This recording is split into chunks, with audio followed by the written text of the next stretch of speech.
ukiwa kama trader ni muhimu uweze kuzingatia zile counter ambazo unaamua kuingia kwa ajili ya kutrade. Jana ama juzi nimeziongelea baadhi ya counters, asilimia kubwa zile ambazo zinatembea kwa 5%, labda na 2% kwa siku. Za 2% achana nazo kabisa, kwa sababu hizo zitakuchelewesha sana.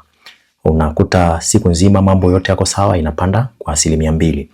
Na ukipiga hesabu zako vizuri katika makato tu, acha haya ya mambo ya kufanya transfer ya hela, labda benki, labda M-Pesa, achana nayo. Yale ya kwenda kwa broker, ya kwenda DSE, ya kwenda kwa wale wengine ambao wanakukatakata zile. Ukiangalia jumla ya makato, unakatwa 2.4.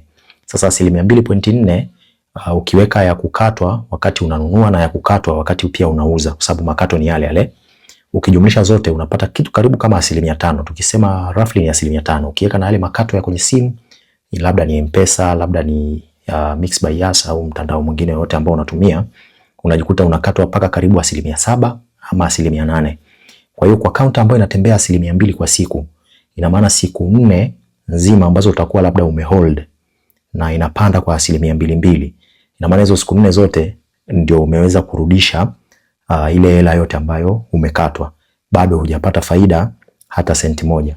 Kwa hiyo ni muhimu uweze kuangalia counter ambayo ina hatua kubwa kubwa, ama ile cap yake kidogo inaipa gap ya kuweza kutembea either 10%, 12%, 13% mpaka 15%.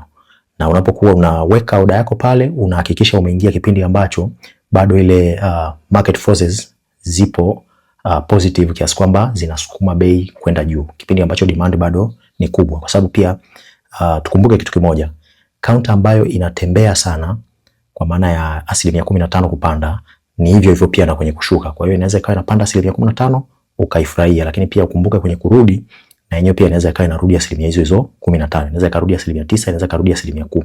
Kwa hiyo zingatia speed yako na timing ya kuingia. Ile timing ya kuingia ndio kila kitu. Ukiingia wakati ambao ni mbaya, unaweza ukaingia leo, kitambo zile shares zinakuja kuonekana kwenye akaunti yako, unakuta tayari mambo yamegeuka. Kwa hiyo ni muhimu uweze kuzingatia hiyo kama unataka kudumu ama kupata faida kwa muda mrefu.